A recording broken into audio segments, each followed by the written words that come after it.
ایک دوست نے اپنے ایک دوسرے دوست سے قرض لیا اور قرض لینے کے بعد جو ٹائم تھا وہ پورا ہو گیا. اب پیسے اس نے نہیں لوٹائے. بڑی کوشش کی اس نے کہ بھائی میری رقم واپس دے دیں, اس نے نہیں دیا. اب وہ یہ کیس لے کر عدالت میں چلا گیا اور جج صاحب سے جا کر اس نے کہا کہ اس نے میرے پیسے دینے اور یہ میری رقم نہیں لوٹا رہا. تو جج صاحب نے کہا کہ تمہارے پاس 30 دن ہیں, ودن 30 days تم نے اس کے پیسے واپس لوٹانے ہیں, ورنہ پھر تمہارے خلاف فیصلہ ہو جائے گا. تو وہ شخص گھر گیا. اب اس نے کیا کیا, اس نے صبح سے لے کر شام تک درود پاک پڑھنا شروع کر دیے. 1 دن 2 دن 3 دن 27 دن ہو گئے. وہ درود پڑھتا رہا اور انتظار کرتا رہا. پیسے تو تھے نہیں, 30ویں دن عدالت میں پیش ہونا تھا. 27 دن گزر گئے, 28ویں رات آ گئی. خواب میں اس کو کسی نے آواز دی کہ گھبراؤ نہیں, تمہارا قرض ادا ہو جائے گا. اگلے دن پھر درود پاک پڑھتا رہا. اب نبی پاک کی خواب میں زیارت ہوئی. آقا علیہ الصلوۃ والسلام تشریف لائے, فرمائے گھبراؤ نہیں, تمہارا قرض ادا ہو جائے گا. تم علی بن عیسیٰ وزیر کے پاس جاؤ اور اس سے کہو وہ تمہارا قرض ادا کر دے گا. اب جب صبح اٹھا تو بہت خوش کہ نبی پاک کی زیارت مجھے ہو گئی. لیکن پھر خیال آیا کہ میں اگر وزیر صاحب کے پاس گیا اور انہوں نے مجھ سے کوئی ایویڈنس مانگ لیا, کوئی پروف مانگا, کہ میں کیسے مان لوں تمہیں نبی پاک نے بھیجا ہے, تو اس بات پر تو میرے پاس کوئی دلیل نہیں ہے. اب 30ویں رات آ گئی, آخری رات ہے, صبح عدالت میں جانا ہے. درود پاک پڑھتے پڑھتے سو گیا. سرور کائنات علیہ الصلوۃ والسلام نے خواب میں پھر کرم فرمایا. فرمایا علی بن عیسیٰ وزیر کے پاس جاؤ, وہ تمہارا قرض ادا کر دے گا. کہ حضور میں چلا تو جاتا, مگر اگر وہ مجھ سے یہ کوئی پروف مانگتا, کوئی ایویڈنس مانگتا, تو میں کیا جواب دیتا.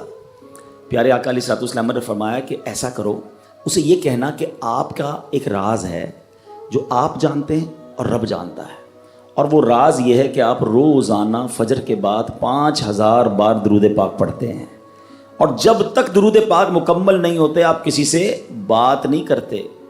اب جب صبح اٹھا تو بہت مطمئن کہ اب تو دلیل بھی آ گئی ہے.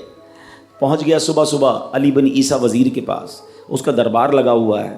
اس نے پیغام بھجوایا کہ میں علی بن عیسیٰ وزیر صاحب سے اکیلے میں ملنا چاہتا ہوں, پیغام لایا ہوں. درباری نے آ کر پوچھا, وزیر صاحب پوچھ رہے ہیں کس کا پیغام لایا ہو؟ کہا میں نبی پاک علیہ الصلوۃ والسلام کا پیغام لایا ہوں. فوراً وزیر صاحب نے بلا لیا. کہا فرمائیے. کہا مجھے میرے آقا علیہ الصلوۃ والسلام نے کہا ہے کہ آپ میرا قرض ادا کر دیں.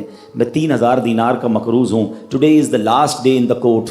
آج مجھے کورٹ میں پیش ہونا ہے. اگر آج میں نے اپنا قرض ادا نہ کیا تو مجھے جو ہے وہ سزا ہو سکتی ہے. علی بن عیسیٰ کہتا ہے میں بالکل آپ کا قرض تو ادا کر سکتا ہوں, مگر مجھے کیسے پتہ چلے, کوئی دلیل ہے, کوئی پروف ہے کہ آپ کو نبی پاک علیہ الصلوۃ والسلام نے بھیجا ہے؟ کہتا ہے ہاں, خالی ہاتھ نہیں آیا, آقا نے دلیل بھی عطا فرمائی ہے. اچھا بتائیے کیا دلیل ہے؟ کا دلیل یہ ہے کہ آپ کا ایک راز ہے جو صرف آپ جانتے ہیں اور آپ کا رب جانتا ہے. 5000 ٹائمز ڈیلی آپ درود پاک پڑھتے ہیں فجر کے بعد, اور جب تک یہ درود پورے نہیں ہوتے آپ کسی سے بات نہیں کرتے. آپ ذرا پہلے تھوڑی دیر کے لیے امیجن کریں کہ جو وزیر 5000 بار روز درود پڑھتا ہوگا وہ عاشق رسول کیسا ہوگا. اس کی تو لاٹری نکل آئی نا, وہ تو خوشی سے جھوم اٹھا, کہتا ہے مرحبا یا رسول اللہ, میرے درود پاک قبول ہو گئے, بہت خوش. اب ابھی بیٹھے ہیں آپ, کمرے میں گیا, واپس آیا اور 3000 نہیں 9000 دینار لے کر آیا.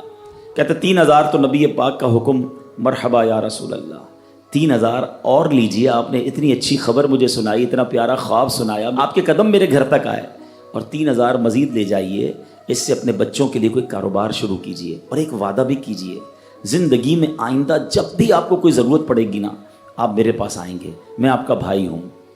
اب یہ دیوانہ بڑا خوش ہو کر عدالت پہنچا.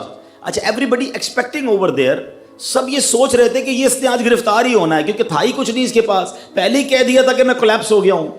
اب عدالت میں جاتے ہی اس نے 3000 دینار جج صاحب کو دے دیے کہ صاحب اس کا میرا قرضہ ادا کر دیں, میں جو ہے وہ اپنے قرضے سے بری ہونا چاہتا ہوں. جج صاحب ہوتے ہیں, انہوں نے کہا قرضہ تو ادا کر دیں گے, پہلے بتاؤ پیسے لائے کدھر سے ہو؟ تم تو کہتے تھے پیسے نہیں تھے تمہارے پاس, اتنی بڑی رقم کیسے انتظام کی؟ اب بھری عدالت میں گویا اس نے زبان حال سے یہ کہا کہ اتنا دیا سرکار نے مجھ کو, اتنی میری اوقات نہیں، یہ تو کرم ہے ان کا، ورنہ مجھ میں تو ایسی بات نہیں۔ اب اس نے بھری عدالت میں پورا واقعہ سنایا کہ میں نے تو کچھ نہیں کیا، آقا خواب میں تشریف لائے، میں وزیر صاحب کے پاس گیا، انہوں نے یہ پیسے دیے۔ سنو اس زمانے کے جج بھی کیسے ہوتے تھے، وہ جج دوران عدالت اپنے کرسی سے اٹھ کر کمرے میں چلا گیا، تھوڑی دیر بعد جج صاحب واپس آئے اور 3000 دینار اس کے ہاتھ میں دیتے ہیں۔ کیا سارا ثواب علی بن عیسیٰ لے جائے گا؟ میں بھی تو آقا کا امتی ہوں، تمہارا قرضہ میں ادا کرتا ہوں۔ اچھا، اب جس نے کیس کیا تھا، سبحان اللہ، کیا ماحول تھا، کیا انداز تھا، کیا دل تھے، وہ بھی تو دیکھ رہا ہے، کہتا ہے میں بھی تو آقا کا امتی ہوں، رکے ذرا، کاغذ قلم دیجئے، بندے کو میں قرضہ ہی معاف کر دیتا ہوں۔ اچھا، قرضہ ہو گیا معاف۔ اب جو 3000 جج صاحب نے دیے تھے، وہ بندہ کہتا ہے جج صاحب ہوں واپس لے لو، میرا تو قرضہ ہی ادا ہو گیا۔ تو جج صاحب کہتے ہیں جو پیسے آقا کے نام پر نکال دیے میں نے واپس نہیں لینے، یہ سارے تم ہی لے جاؤ۔ اب یہ 12000 دینار لے کر یہ عاشق رسول جھومتا ہوا اپنے گھر پر جا رہا ہے۔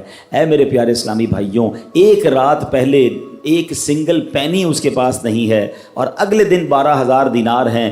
درود پاک وہ وظیفہ ہے جو دل سے پڑھا جائے تو سبحان اللہ یہ مصیبتوں کو ٹالنے والا وظیفہ ہے، یہ پریشانیوں کو دور کرنے والا وظیفہ ہے۔ اور یہ میں نہیں کہہ رہا، خود سرور کائنات علیہ الصلوۃ والسلام کی حدیث ہے جس کا مضمون ہے کہ جو پریشانیوں میں ہو، جو مصیبتوں میں ہو، اس کو چاہیے کہ مجھ پر درود پڑھے، کہ درود پریشانیوں کو لے جاتا ہے، مصیبتوں کو لے جاتا ہے۔ ایک شاعر نے کیا خوب لکھا ہے، اور واقعی حق لکھا ہے، ہر درد کی دوا ہے صلی علی محمد، ہر درد کی دوا ہے صلی علی محمد، تعویذ ہر بلا ہے صلی علی محمد۔ تو ہمیں چاہیے، خاص طور پہ ربیع الاول کا مہینہ ہے،